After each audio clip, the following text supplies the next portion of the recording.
Hey guys, today we are going to change the Driveshaft flex disc on this 2008 BMW 328i. If this video is helpful, can you smash the thumbs up button, leave a comment down below for the YouTube algorithm? Really helps out a lot. I'll also have Amazon affiliate links in the description below. First, we need to elevate our vehicle, that way we can get underneath it. Since we're unhooking the drive shaft and there will be nothing to hold your car from rolling or anything, it's a good idea to chalk both of your wheels that are not off the ground. All right, we're underneath the vehicle. You can see right here is our transmission pan, and right there is our flex disc. All right, now we're gonna remove this shield right here. So we're gonna take out this 8mm bolt, this one, one that would be right here, and this one. And then we'll be able to drop this shield. Now we're gonna remove this brace. So there's a 13mm nut here and here, and 13mm bolts here, here, here, and here.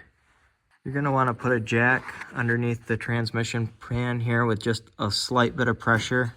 That way this bracket isn't getting pushed down. This transmission will move down a little bit. If you don't have another jack, that's fine. It's only gonna drop down about 1/2 inch. So we're gonna have to remove this brace here and drop the exhaust and the heat shield. So to do that, we are going to remove these bolts here on this brace,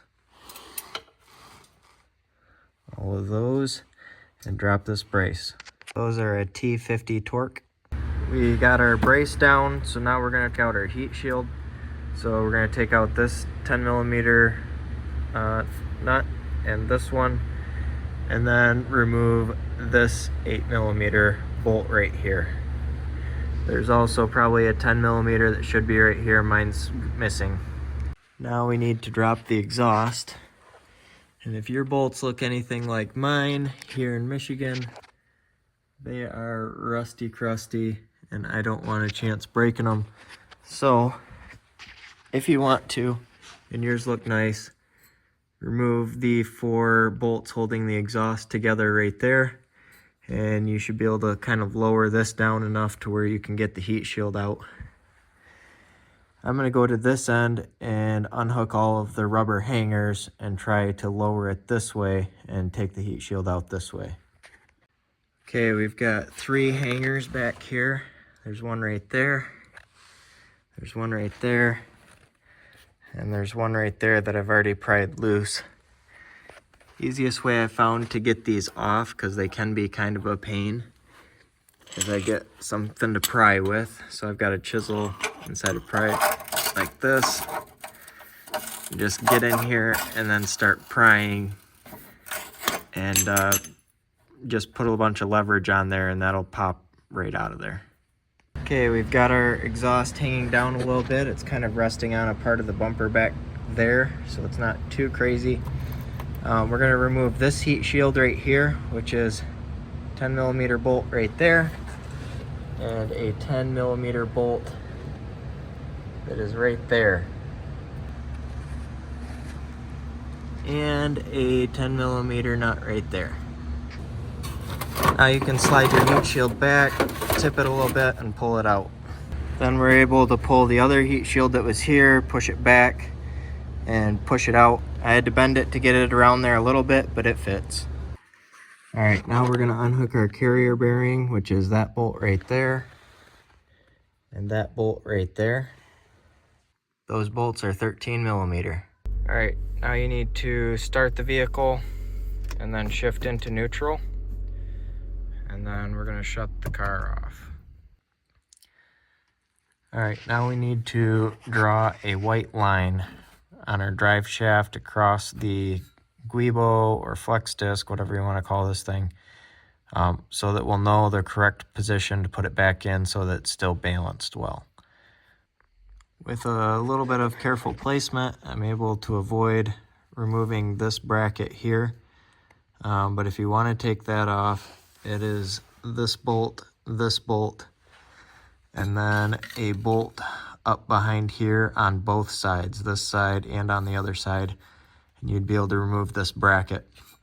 but I don't think that you need to. So these are 18 millimeter bolts. So I've got an 18 millimeter wrench with the one end on there. You should be able to get them out without taking that bracket off. We are just going to wiggle and slide the drive shaft back until it slides out of the transmission, and we can remove the flex disc. All right, we've got our old flex disc out. That's what it's gonna look like. Now we're gonna get our new one ready to put in. You can see our old one is cracked and beat up. So we're gonna line up our new one here and make a mark with our Sharpie right there so we put it back in the same way it came out. We're gonna line up our new one here and make a mark with our Sharpie right there so we put it back in the same way it came out. At this point you can put your flex disc back in, reinstall it in reverse order. While you're in there, honestly it'd be a good idea to maybe replace your carrier bearing. I will have Amazon affiliate links in the description below where you can get a new flex disc. I'll also have the carrier bearing linked there. I'm also gonna do a separate video on the carrier bearing. I will have that linked either up here or at the end of the video it'll be linked.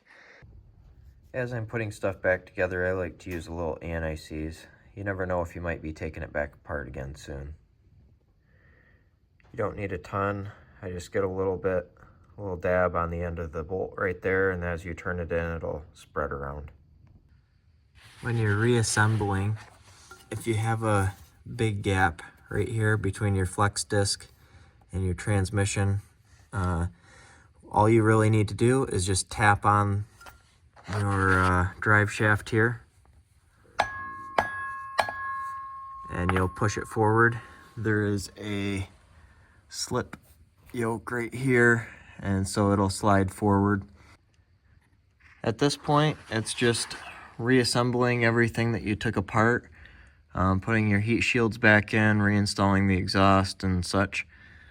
So if this video is helpful, smash that thumbs up button, leave a comment down below for the YouTube algorithm, and thank you for watching.